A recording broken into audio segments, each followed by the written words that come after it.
I was out on my private lake, the water shimmering under a perfect Saturday sun, when a stranger in a crisp blazer stormed onto my property, yelling into her phone with 911. She wasn't even from my neighborhood, yet she acted like she owned my land. I'm James Harlan, a 52-year-old warehouse supervisor who clawed his way to this dream ranch in Willow Creek, Texas. What unfolded next was a wild clash with the most power-hungry HOA president I'd ever met, a battle that turned my quiet lakeside haven into a neighborhood war zone. Buckle up, because this story of property rights, betrayal, and justice gets crazier than a summer storm. My ranch was my escape from a childhood spent in a cramped Dallas apartment, where the only water I knew came from a leaky faucet. After 15 years of overtime shifts and penny pinching, I bought this 20-acre paradise with a 5-acre lake that sparkled like freedom itself. My jet ski wasn't just a toy, it was my victory lap, every spray of water a reminder of the life I'd built. That morning, I was carving loops across the lake when Margaret Voss, the Willow Creek HOA president, marched through my gate like a general invading enemy territory. Her voice pierced the air, shrill and accusing. "You're violating noise ordinances with that machine." I cut the engine, coasting to my dock, my hands already twitching with irritation. "Margaret, this is my private lake," I said, forcing calm. "HOA rules don't apply here." Her face flushed crimson, and she dialed 911 faster than you'd swat a mosquito, claiming I was disturbing the peace. My neighbor, Ellen Pritchard, watched from her porch across the street, her expression uneasy, like she sensed trouble brewing. That night, a letter from the HOA arrived, demanding I stop jet skiing or face a $500 fine. My fingers tapped furiously on the table as I read their nonsense about community standards. I'd bought this ranch for the lake, free from meddling HOAs.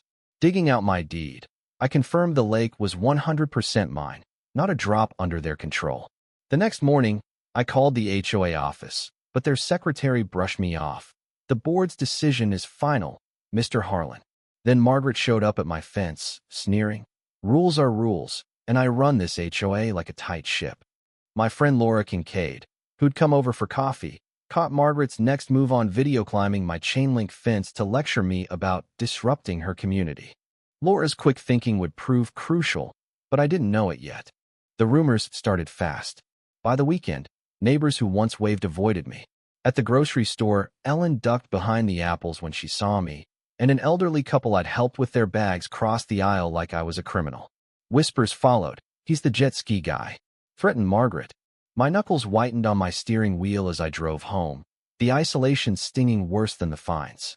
Laura, ever the investigator, dug into Margaret's past and found gold, a 5-year-old case where she'd been fined $1,000 for forging HOA documents. "She's got a history of bullying," Laura said, her eyes gleaming.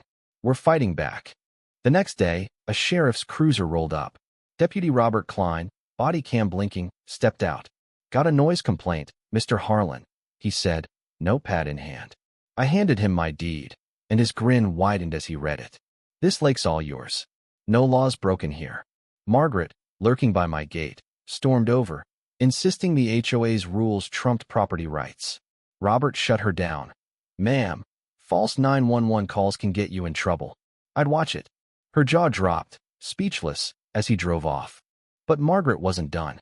She called an emergency HOA meeting, packing the community center with 30 neighbors ready to crucify me. Under buzzing fluorescent lights, she projected grainy phone footage of my jet ski, claiming it was dangerous and ruining the environment. Then she introduced her expert, Dr. Victor Voss, her cousin, with the same sharp chin and smug grin. He rambled about nitrate pollution and erosion, dodging my question about his credentials. When I slapped my deed on the table, proving the lake was mine, a board member, Henry Walsh, nodded thoughtfully. "This shows the lake's private," he admitted. Margaret's eyes flashed, and she waved a manila envelope. "My law firm, Preston Hartley and Associates, is sending you a cease and desist order," she crowed. "Comply, or we'll sue." 3 days later, the letter arrived, dense legalese demanding I stop jet skiing or face immediate action. My coffee mug slipped, shattering on the floor as dread sank in. Had I lost my dream? Laura found me amid the shards, her voice fierce. This firm's fake. It was shut down for fraud years ago. She showed me articles about Preston Hartley's disbarred lawyers, known for using fake experts to scare homeowners. Laura also overheard Margaret bragging about her cousin playing any role she needed. We had her.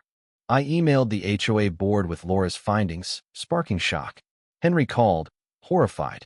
We didn't know she'd go this far. Margaret got wind of it and sent her ally, Carl Ruiz, to demand I apologize for a video I'd posted mocking her expert. When I refused, she rallied a mob to my gate, led by Ellen, chanting, "Protect our kids," with signs calling me reckless Harlan. Exhausted, spatula in hand from grilling, I nearly caved. But Laura's evidencia forged petition from 3 years ago where Margaret faked a signature reignited my fire. No apology, I told the crowd. I'm fighting for what's mine. I hosted a community meeting at my ranch. Hay bales circling a platform by the lake's golden glow. Neighbors filled the lawn, curious and skeptical. I projected my deed, the fake firm's fraud records, and Laura's video of Margaret's rant. I run this HOA like my kingdom. I wanted that ranch. The crowd gasped as she mocked Ellen's gullible trust.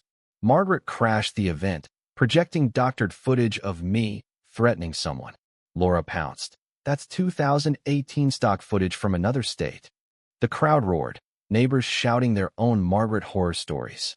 Henry moved to oust her, and Ellen, tears streaming, apologized. She played me. Margaret sued me for defamation, demanding $50,000 and an injunction against my lake. The papers, from Preston Hartley and Associates, were riddled with errors. My lawyer, David Wong, laughed. This is felony fraud. Laura matched the lawsuit's forged signature to Margaret's old petition. In court, Judge Evelyn Carter grilled Margaret's lawyer, another cousin, who fumbled his fake bar number. David presented our evidence, and Ellen testified about Margaret's plan to scare James with a fake lawsuit.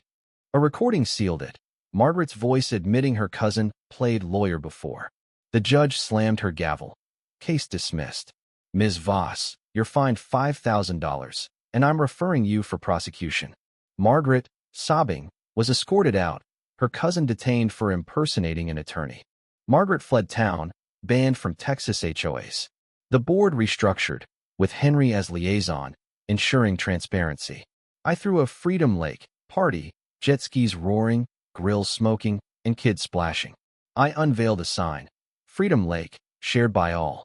Neighbors, once foes, hugged me, promising picnics and swim lessons. As the sun set, I saw Margaret's car creep by, her face pressed to the window. Our eyes met, and she sped off, gone for good. Sitting on my dock, Laura grinned. We didn't just save your lake. We freed Willow Creek.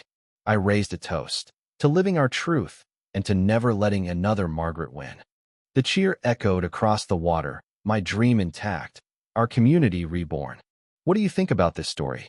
Have you faced bullies or injustice in your life?